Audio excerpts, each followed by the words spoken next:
A segunda revolução industrial do século XIX, aquela que criou o proletariado, ela trouxe também diversas formas de resistência ao avanço do capitalismo industrial.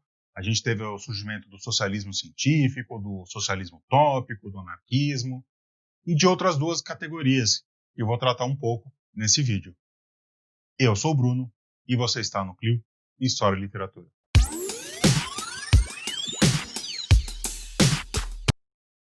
Sejam todas e todos muito bem-vindos a mais um vídeo aqui do canal do Clio História e Literatura.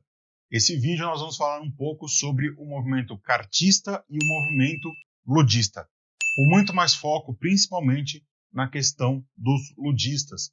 E por que isso?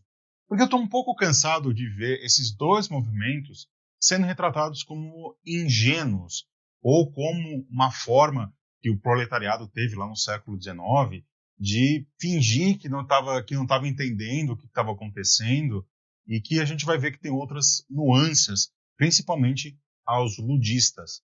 Mas antes da gente começar o vídeo, é sempre bom lembrar que ele é um oferecimento dos nossos apoiadores lá no Catarse. Se você tem aí R$5 por mês que não vai te fazer falta, entra lá e quem sabe você financia a gente. Entre em www.catarse.me/Clio e a partir de R$5 por mês você já ajuda esse coletivo de educadores e professores a continuar produzindo cada vez mais e melhores conteúdos para todos e todas de forma acessível e gratuita. Outra forma de você ajudar a apoiar o Clio é através do PicPay. Se você tem lá um dinheirinho que está sobrando que não vai te fazer falta, entra na plataforma, procura a gente no @Clio História e Literatura e faz uma transferência bancária direto aqui para a gente. Uma outra forma que você tem de apoiar a gente é seguindo a gente nas redes sociais. Os links vão aparecer em algum lugar dessa tela, ou entrar para o nosso grupo de Telegram. Também está aparecendo aqui na tela o grupo lá na plataforma e como que você faz para entrar. E os links todos estão na descrição desse vídeo também. Como eu falei, o século XIX ele foi marcado, principalmente na Europa e nos Estados Unidos, pelo avanço da chamada Segunda Revolução Industrial. Ela também trouxe o surgimento da classe proletariada. É ela que cria esse antagonismo entre os proletariados e os burgueses, como já diria um certo filósofo meio barbudo, meio que o pessoal não gosta hoje em dia muito dele, mas que ele está muito certo, mesmo hoje, com a mudança da expectativa da realidade material, ele ainda continua bem atual e bem correto, se vocês querem a minha opinião. Com o surgimento do proletariado e dos avanços do sistema capitalista industrial, o proletariado começa a resistir. E não só o proletariado, como outras classes, pequena nobreza, pequena burguesia, também passam a resistir aos avanços do capitalismo. E aí que a gente vai tratar de dois, o cartismo e o ludismo. O que foi o cartismo? Para começar com ele, eu vou passar meio que direto por ele, só para vocês entenderem, o meu foco principal é nos ludistas. O cartismo foi um movimento social onde pessoas, principalmente da burguesia, tentavam mudar a opinião pública dos jornais, principalmente, denunciando as condições de trabalho para os grandes jornais, e isso dava grandes furos de reportagem. O John Stuart Mill, por exemplo, que é um filósofo liberal, muito adorado pelos liberais de hoje, ele foi um dos grandes perpetuadores aí dessa ação de mandar carta, de tentar mudar a opinião pública para melhorar a condição de vida dos trabalhadores. O cartismo, ele tem uma coisa que ele é diferente das outras, que ele não inclui o proletariado como essa forma de resistência. O proletariado, ele é visto simplesmente como um cenário. Ele está lá, né? Ele está lá, ele está sofrendo, e nós, por uma questão de caridade, ou por uma questão de querer ser civilizado, ou querer chegar no progresso, esses ideais malucos do século XIX aí, né, que a gente carrega até hoje, eles tentam mudar isso e trazer para essa massa de trabalhadores. Se a gente parar para pensar um pouco, isso aliena ainda mais o trabalhador, porque não diz o que precisa fazer para mudar as condições. melhorar simplesmente a condição de vida dos trabalhadores não necessariamente vai mudar de fato a vida dos trabalhadores. Por exemplo, o cartismo ele foi muito importante para delimitar a jornada de trabalho na Inglaterra. Passou de 16 horas para 10 horas. Olha que maravilha. Olha que beneplácito das classes superiores para as classes trabalhadoras. E só que essa diminuição da carga carga horária de trabalho veio também com diminuição de salário. Na verdade, ela acabou piorando a condição de vida dos trabalhadores e enriquecendo ainda mais a burguesia. O que foi o ludismo? O ludismo foi um movimento dos operários e eles invadiam as fábricas, principalmente à noite, para sabotar as máquinas. Ou seja, vai lá e quebra propositalmente a máquina. Isso teria surgido com uma figura histórica, meio mítica, que é o Ned Ludd, que ninguém sabe ao certo se ele de fato existiu ou não, se corria essa história que existia uma pessoa chamada Ned Ludd, e ele teria entrado numa fábrica e destruído a fábrica no qual ele trabalhava, porque assim ele via de uma forma do trabalhador não ficar mais alienado. Alienado aqui também, deixa eu só explicar que ele tem dois sentidos. Alienado no sentido do trabalhador, ele não conhecer o que ele está fazendo, por essa lógica de em linha de produção, ou seja, se você faz só o salto do sapato, você faz só o salto, você nem tem uma ideia do que é o sapato inteiro. E alienado no sentido de você, como trabalhador, não conseguir comprar aquela mercadoria que você está fazendo. Para os ludistas, eles eram contra isso. Eles queriam voltar um pouco no tempo, do tempo das corporações de ofício, onde os mestres de ofício, por exemplo, detinham todo o processo de manufatura daquela mercadoria. Ou seja, eles são contra uma forma iluminista de se pensar, porque o iluminismo ele também particionou o conhecimento em diversas áreas. Não é à toa que é lá no século XVIII que começam a surgir as ciências sendo diferenciadas. Começa a surgir a história, começa a surgir a antropologia, começa a surgir a sociologia.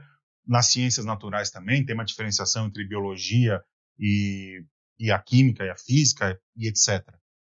Então, quando eles se propõem a isso, não é simplesmente um ato de barbárie, de destruição pela destruição. Ou, como em alguns casos a gente vê, quando é comentado sobre os ludistas, de uma forma ingênua. Eles não enxergavam ali na máquina, eles enxergavam na máquina o seu único problema. Não é nada disso. Eles são motivados, talvez de uma forma não intelectual, no sentido acadêmico de intelectual, mas com uma força muito potente. Eles entendiam que era a máquina, sim, a máquina estava no imaginário das opressões. A máquina, ela representava a falta de trabalho, as condições insalubres de trabalho, a questão da divisão mecanizada do trabalho, onde o trabalhador ele não tem noção, ele não tem domínio sobre aquilo que ele está fazendo. Então, os ludistas, eles são importantes enquanto movimento de resistência, principalmente porque eles disputam um campo de luta que é o imaginário. É o imaginário da máquina. O imaginário do que é uma máquina. Uma máquina, ela é simplesmente uma ferramenta de como você deve fazer a sua produção, ou ela é algo a mais do que isso? E aí é que está a grande sacada dos ludistas. Os ludistas, eles partem para esse embate do imaginário porque eles querem melhores condições de trabalho, eles querem melhores salários, eles querem emprego. E não é simplesmente a destruição da máquina, mas é a destruição daquilo que ela representa. A gente pode trazer isso para o tempo presente. Quando você tem uma manifestação, por exemplo, que ela destrói um banco, ela não está destruindo aquele banco, não está destruindo aquela vidraça. Está destruindo o que o sistema financeiro representa. Então, a violência imaginária, a violência representativa, é muito importante como forma de resistência. E esse embate pelo imaginário, os ludistas fizeram muito bem. Não é à toa que os ludistas depois eles acabaram sendo incorporados pelos socialistas, pelos comunistas e pelos anarquistas.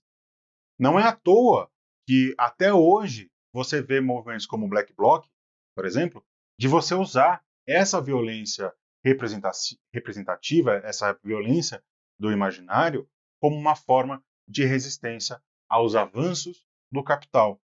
Você tem hoje, por exemplo, um movimento muito forte neoludista que surgiu lá nos anos 90 do século XX. Por que surgiu lá? Quando você tem o advento da tecnologia, da microinformática, da internet, quando ele passa a ser mais massificado, tanto a microinformática quanto a internet, você percebe um ressurgimento dos ludistas para tentar frear um pouco o que isso representava, porque representa uma nova forma de opressão do capital sobre as pessoas comuns, sobre os trabalhadores. E os ludistas, eles também representam, os neoludistas também representam, um embate que é fundamental na sociedade industrial que a gente vive hoje, ou melhor, sociedade pós-industrial que nós vivemos hoje, que é a obsolência programada. Quando você tenta dar alguns passos para trás na tecnologia, não é que você é tecnofóbico, não é porque você tem aversão à tecnologia, você odeia as máquinas. Ninguém aqui é o John Connor e ninguém aqui é o Exterminador do Futuro. Nós queremos sim é que não exista obsolência programada. O que é obsolência programada? É simplesmente quando você compra alguma coisa, você sabe que ela tem uma durabilidade e essa durabilidade está cada vez menor. Pensa no celular. O celular, antes você trocava a cada 5 anos, a cada 6 anos, a cada 7 anos. Hoje em dia, a gente está tendo que trocar de celular praticamente ano a ano, dependendo da empresa que você usa o seu celular. Se ela troca o sistema operacional, o seu celular antigo ele fica simplesmente inutilizável. Então, isso tudo é pensado. Ou seja, quando a gente resiste às máquinas, a gente está resistindo simbolicamente a tudo isso que representa. Pensa assim, quantas televisões o seu avô teve na vida dele? Agora pensa, quantas televisões você já teve na sua vida? Geladeira, pensa quantas geladeiras o seu avô já teve em vida. Agora pensa quantas geladeiras você teve na sua vida. Isso representa essa obsolência programada. Isso representa a falta de durabilidade. E para que as coisas não duram? Para que você consuma. Então, é preciso ser, sim, um pouco ludista. É preciso, sim, dar um pau na máquina. É preciso, sim, entender que essa sociedade industrial e a sociedade pós-industrial ela é baseada no consumo e na exploração. E se a gente não disputar imaginário, e se a gente não disputar o que isso representa para a maioria da população, a gente está falando da maioria absoluta da população, nós estamos falando aí de 90% da população, a gente está perdido. O planeta está perdido. O planeta está perdido em termos ambientais, em termos econômicos, em termos sociais, em termos políticos. Então, sejamos todos um pouco ludistas. E pau na máquina.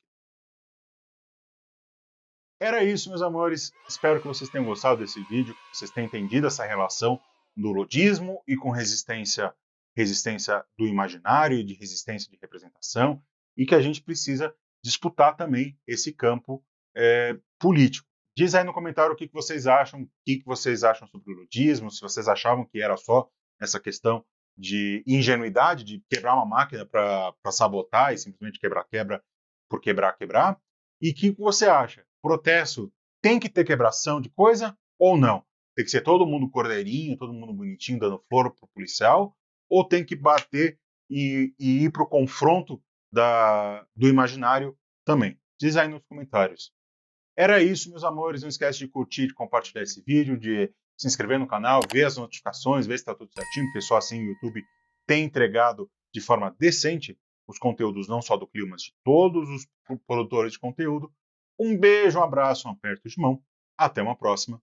E o resto é a vida que segue.